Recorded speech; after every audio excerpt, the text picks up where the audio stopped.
और अब बात करेंगे आस्था के महाकुंभ की। प्रयागराज में दुनिया का सबसे बड़ा धार्मिक आयोजन हो रहा है और ये धार्मिक आयोजन अपने अंतिम चरण में है। महाकुंभ की तैयारी अंतिम चरण में है। 13 जनवरी से महाकुंभ का दिव्य भव्य आगाज होगा। 40 करोड़ से अधिक श्रद्धालु आस्था की डुबकी लगाते हुए नजर आएंगे और ये जो मेला है वो 45 दिनों तक चलेगा, यानी कि 26 फरवरी तक ये मेला चलेगा। प्रयागराज में साधु संतों का जमावड़ा लगातार लग रहा है। सुरक्षा के पुख्ता इंतजाम कर दिए गए हैं कि परिंदा भी पर नहीं मार सकता। लाखों श्रद्धालु हर दिन गंगा में आस्था की डुबकी लगाते हुए नजर आएंगे। आज आखिरी अखाड़े की छावनी प्रवेश, यानी कि आज आखिरी अखाड़ा जो है वो नगर प्रवेश करेगा। आज सारे अखाड़ों की पेशवाई पूरी हो जाएगी। 13 अखाड़े मुख्य रूप से महाकुंभ में शामिल होते हैं और 13 अखाड़े आज पूरे हो जाएंगे, यानी कि इससे पहले जो 12 अखाड़े हैं उनकी पेशवाई हो चुकी है और आज अंतिम अखाड़े की पेशवाई है और इसी के साथ आज सभी जो अखाड़े हैं उनकी पेशवाई हो जाएगी। और ऐसे में क्योंकि अखाड़े जो हैं जिन्हें धर्म का रक्षक के प्रतीक के रूप में देखा जाता है,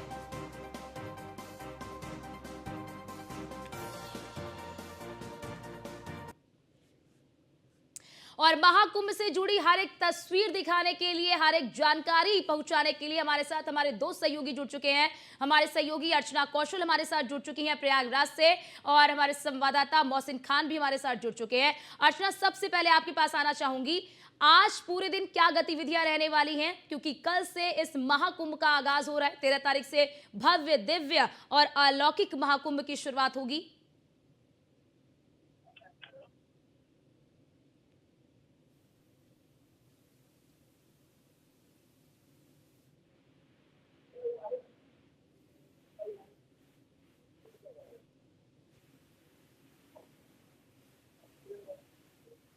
अर्चना, आवाज आ रही है आपको?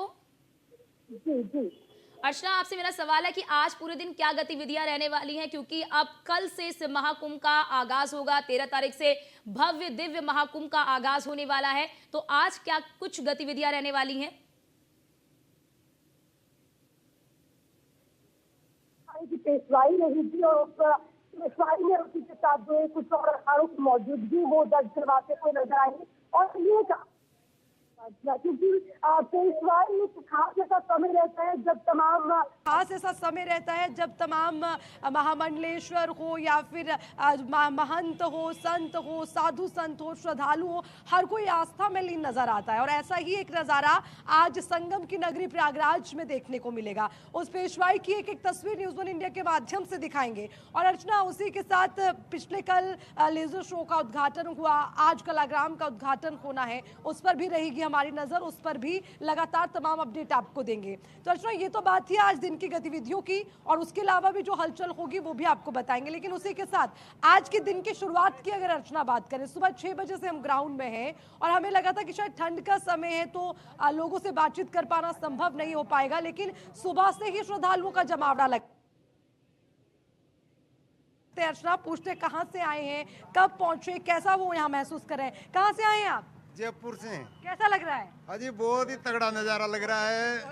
अरे ये देख लो, मेरे को तो जाने का ही मन नहीं कर रहा है। जाने का मन नहीं कर रहा है? नहीं कर रहा है। और साफ सफाई देखे तो इतनी गजब से साफ सफाई है कि हमारे घर पर भी नहीं है, इतनी तगड़ी साफ सफाई रखी है। अरे वाह, ये कितनी बड़ी बात आपने कह दी, यानी कि घर जैसा एहसास। आप जयपुर से आए हैं। कैसा लग रहा है? बहुत अच्छा लग रहा है। महाकुंभ के लिए आए? बहुत, हाँ, महाकुंभ के लिए पहली बार आए? पहली बार आए। पहली बार। आप बताइए जल्दी जल्दी, फिर हम भी जयपुर के हैं। हम भी कुछ जयपुर। आप भी राजस्थान से हैं? हाँ, राजस्थान से टूक से आया हम, टूक जिले। अच्छा। और हमको भी बहुत अच्छा लग रहा है। मने साफ सफाई भी अच्छी लग रही है, साधु संत भी अच्छा लग रहा है, ये नान वान भी बहुत अच्छा लग रहा है और यहाँ की व्यवस्था भी बहुत प्यारी लग रही है। और मोदी जी, ये बहुत अच्छा लग रहा है, मोदी जी, योगी जी। राजस्थान से। ये क्या है आपके हाथ में? ये भगवान की बंसरी है, कानू की। कैसे बजती है? ये ऐसे बजती है।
रंगीन बिल्कुल। नजर आ रहे हैं।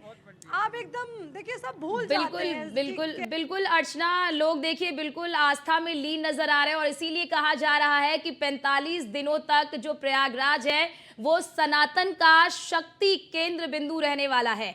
आप अर्चना हमारे साथ बनी रहिए, हमारे साथ मोहसिन भी बने हुए हैं। मोहसिन, आज जरा ये भी बताइए, मोहसिन ये भी बताया जा रहा है कि जो सभी शंकराचार्य हैं वो सभी शंकराचार्य भी पहुंच चुके हैं और लोग जो है वो खास तौर पर इस अद्भुत वहां की जो आकर्षण तस्वीरें हैं उन्हें देखने के लिए पहुंच रहे हैं। तो जरा बताइए आज की क्या गतिविधियां रहने वाली हैं।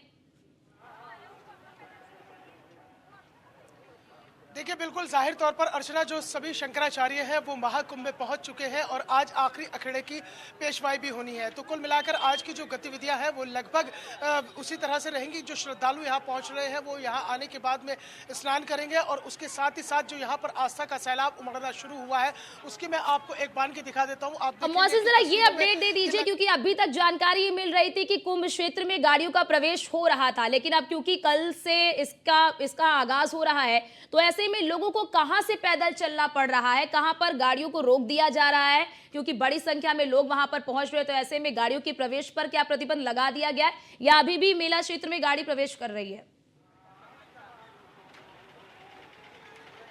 देखिए अर्चना, मैं आपको बता दूं कि केवल अब मेला क्षेत्र में वही गाड़ियां प्रवेश करेंगी जिनके पास वाहन पास होगा। जो वाहन पास प्रयागराज और मेला प्राधिकरण की ओर से जारी किया गया है, वाहन पास जो हैंगे वही केवल वाहन प्रवेश कर पाएंगे। उसके अलावा जो आम वाहन है वो इस मेला क्षेत्र में प्रवेश नहीं कर पाएंगे।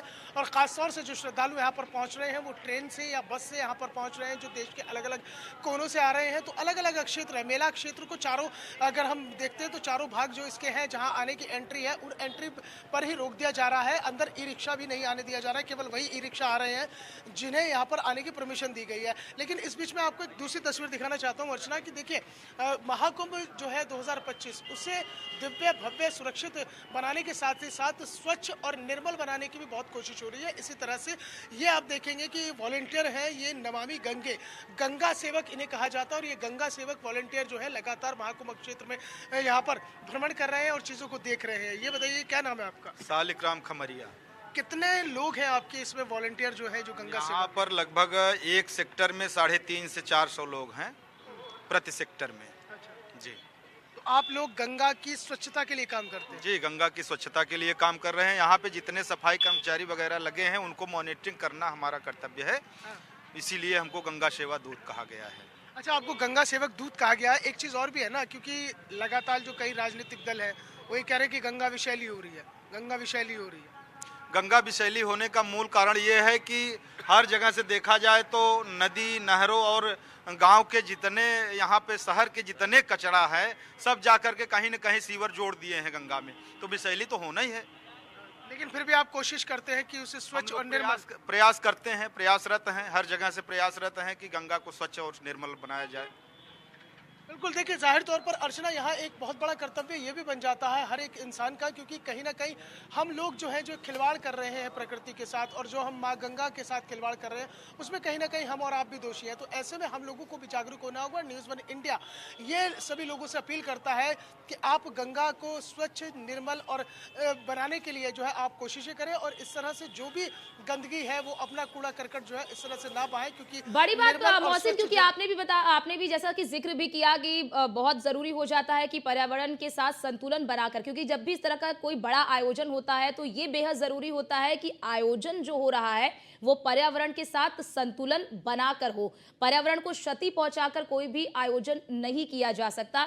ऐसे में बात अगर हम महाकुंभ की कर ले तो महाकुंभ से क्योंकि पूरी दुनिया में एक संदेश भी जाएगा, तो यहाँ पर अगर हम बात कर ले तो इस आयोजन में किस तरह से प्रकृति से संतुलन बिठाया गया है? देखिए अर्चना, सबसे बड़ी बात यही है इस महाकुंभ 2025 की, एक न केवल दिव्यता और भव्यता बिखेरता हुआ नजर आएगा बल्कि प्रकृति के साथ भी इसने जो नाता जोड़ा है ना, महाकुंभ 2025 का जो नाता प्रकृति के साथ जुड़ा है वो वाकई कहीं देखने के लिए नहीं मिलेगा। और मैं निश्चित तौर पर ये यकीन के साथ कह सकता हूँ कि जो विदेशों से यहाँ पर सैलानी पहुँचेंगे और जो श्रद्धालु यहाँ पहुँच रहे हैं वो निश्चित तौर से जो प्राकृतिक आनंद यहाँ पर महाकुंभ में मिलेगा वो कहीं देखने के लिए नहीं मिल सकता। कई जगह यहाँ पर जो है इको फ्रेंडली टेंट भी बनाए गए हैं। इको फ्रेंडली टेंट के अलावा यहाँ पर प्राकृतिक चीज़ों का बहुत ध्यान रखा गया है, किसी तरह का कोई प्रदूषण ना हो, इसलिए पूरी तरह से प्लास्टिक बैन है। प्लास्टिक किसी भी तरह से महाकुंभ 2025 में इस्तेमाल नहीं होगी। और सबसे बड़ी बात यह है अर्चना कि मैंने बहुत कम ऐसा देखा कि इतना बड़ा धार्मिक आयोजन या कोई भी आयोजन आपने और हमने कभी देखा होगा, वहाँ अमूमन गंदगी बहुत दिखाई देती है, लेकिन ये महाकुंभ 2025 की ऐसी सुखद तस्वीर है कि आप यहाँ किसी भी कोने पे चले जाएंगे आपको गंदगी दिखाई नहीं देगी, क्योंकि लगातार जो सफाई कर्मचारी है वो अपना कर्तव्य निभा रहे हैं और कहीं भी पूरे मेला बिल्कुल बिल्कुल और बिल्कुल मौसीन, और यही तो सबसे बड़ी खास बात है। और इसीलिए तो हम कह रहे हैं ना कि 45 दिनों तक प्रयागराज का जो महाकुंभ है वो विश्व पटल पर एक आकर्षण का केंद्र बन रहा है। आप हमारे साथ बने रहिए। अर्चना कौशल हमारी सहयोगी भी बनी हुई है। अर्चना, क्योंकि देखिए इस महाकुंभ में ना क्या अमीर क्या गरीब सभी एक समान यहाँ पर नजर आ रहे हैं। यहाँ पर बड़ी बड़ी हस्तियां भी पहुंच रही हैं, क्योंकि जानकारी ये भी मिली है कि एप्पल के जो सह संस्थापक हैं स्टीव जॉब्स की जो पत्नी है पावेल, वो भी पहुंची हुई हैं। वो साध्वी के भेष में वहां पर रह रही हैं और बड़ी संख्या में लोग भी उन्हें देखने के लिए पहुंच रहे हैं, क्योंकि वो दुनिया की अमीर महिलाओं में शुमार है और एक साध्वी के भेष में वो वहां पर अपना जीवन यापन कर रही हैं, वहां पर कल्पवास कर रही हैं। ऐसे में लोगों में कितना उत्साह है इस तरह के दिग्गज हस्तियों को देखने के लिए। अर्चना, देखिए बहुत अच्छी बात आपने कही है। जैसे आपने कहा यहाँ पे क्या अमीर क्या गरीब सभी एक रंग में नजर आ रखे हैं, यानी कि वो रंग है आस्था का रंग। और अर्चना, ये जो वीवीआईपी कल्चर के हम बात करते हैं, इसको सबसे पहले तो खुद अगर साइडलाइन किसी ने किया है तो वो मुख्यमंत्री योगी आदित्यनाथ ने किया है। उन्होंने साफ तौर पर ये गाइडलाइंस दे दी कि कोई वीवीआईपी कल्चर इस बार नहीं चलेगा।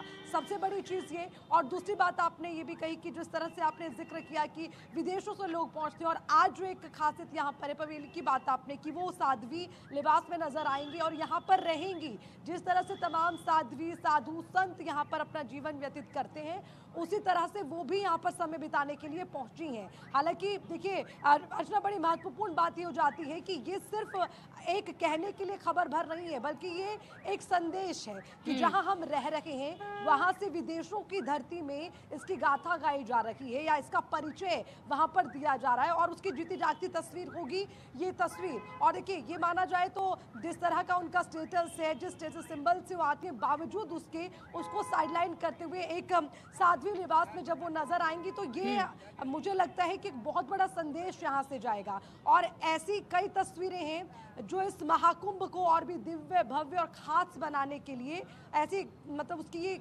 खासियत रहेगी कि ऐसी ऐसी तस्वीरें निकलकर सामने आएंगी।